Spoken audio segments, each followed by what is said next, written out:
बहुत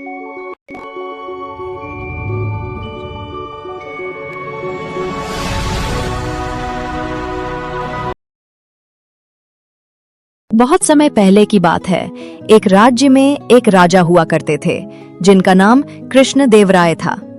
कृष्णदेवराय बहुत ही सरल स्वभाव के थे। समय के बीतने के साथ साथ राजा कृष्णदेवराय की माता जा बहुत वृद्ध हो चुकी थी और असमर्थ हो गई थी। एक दिन राजा की माँ बहुत बीमार पड़ जाती हैं। उन्हें लगता है कि ये अब उनका अंतिम समय है। राजा की माँ को आम बहुत पसंद थे, इसलिए वे अपने आखिरी दिन में आम दान करना चाहती थी। सो उन्होंने राजा से ब्राह्मणों को आम दान करने की इच्छा प्रकट की।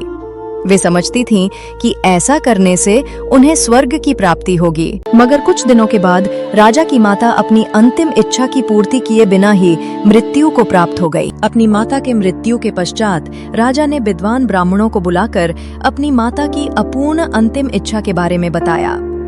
कुछ देर तक चुप रहने के बाद ब्राह्मण बोले, ये बहुत बुरा हुआ महाराज। अंतिम इच्छा के ना पूरा होने की दशा में तो उनको मुक्ति ही नहीं मिलेगी और वे सदैव प्रेत योनि में भटकती रहेंगी। सो महाराज, उनकी आत्मा की शांति के लिए कुछ उपाय करना चाहिए। हे ब्राह्मण देवता, आप ही लोग मेरी माता के अंतिम इच्छा पूर्ति का मार्ग बताइए।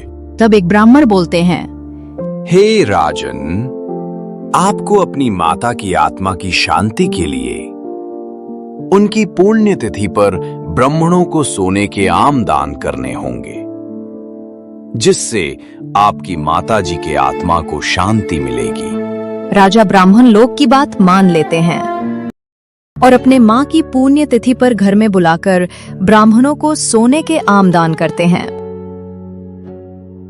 अगले दिन जब ये बात सिपाही के द्वारा राजा के मंत्री तेनालीराम को पता चलती है तो वो सारी बात को समझ जाता है। उसे पता चल जाता है कि ब्राह्मण राजा के सरलता का लाभ उठा रहे हैं। इसलिए तेनालीराम उन लोभी ब्राह्मणों को सबक सिखाने की एक तरकीब निकालता है। अगले दिन सिपाही तेनालीराम का संदेश लेकर ब्राह्मण लोग के पास जाता है और बोलता है, तेनालीराम जी भी आप सभी को दान देना चाहते हैं, क्योंकि उनकी मां भी अपनी अधूरी इच्छा लेकर मरी थी। जब से उनको पता चला है कि उनके मां की आखिरी इच्छा पूरी ना होने के वजह से उनकी आत्मा प्रेतयोनि में भटक रही है, तब से वे बहुत परेशान है। इसलिए वे जल्द से आप लोगों को दान देना चाहते हैं।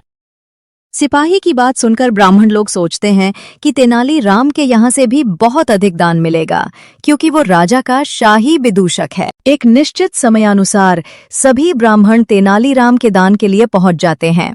भोजन करने के बाद सभी ब्राह्मण दान के लिए खड़े रहते हैं। फिर तेनालीराम घर के अंदर जाता है।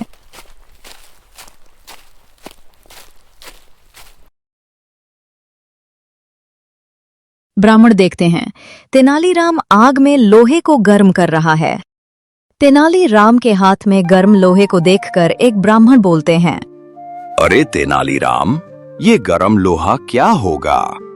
ब्राह्मण की बात सुनकर तेनालीराम बोलता है, मेरी माता को आखिरी दिनों में फोड़ा हुआ था। मैं उनके शरीर की गर्म शलाखों से सिकाई करता, तब तक वो मर चुकी थी। इसलिए उनकी आत्मा की शांति के लिए मुझे ऐसा करना होगा। इतना सुनकर ब्राह्मण बौखला गए। वे वहां से तुरंत जाना चाहते थे। तभी एक ब्राह्मण ने बोला, तो क्या हमें दागने से तुम्हारी माता की आत्मा को शांति मिलेगी? इतना सुनकर तेनालीराम बोलता है, क्यों नहीं महाशय, यदि सोने के आम देने से महाराज की माँ के आत्मा को शांति मिल सकती है, तो मेरी माँ की आखिरी इच्छा पूरी करने से क्यों नहीं मिलेगी? इतना सुनकर ब्राह्मण लोग समझ जाते हैं कि तेनालीराम क्या कहना चाहता है। तभी ब्राह्मण बोलते हैं, तेनालीराम, हमें क्षमा कर दो, हमसे गलती हो गई। वो आम हम तुमको लाकर वापस कर देंगे, अभी तुम हमें जाने दो।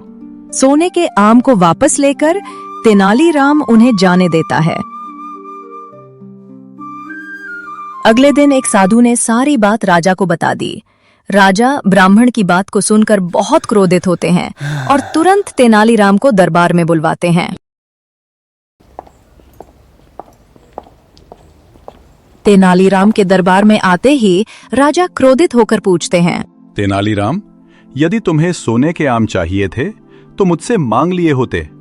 तुम इतने लालची कैसे हो गए कि ब्राह्मणों के दान वापस ले लिए? राजा की बात को सुनकर तेनालीराम जवाब देते हुए बोलता है, महाराज, मैं लालची नहीं हूं, अपितु मैं इनकी लालच की प्रवृत्ति को रोक रहा था।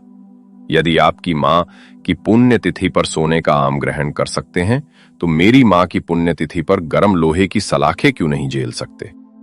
तेनालीराम की बातों को सुनकर राजा सब समझ जाते हैं। अगले दिन राजा ने सभी ब्राह्मणों को बुलाकर उनसे लालच त्यागने को कहा और सोने के आम को इनाम के रूप में तेनालीराम को दे दिया।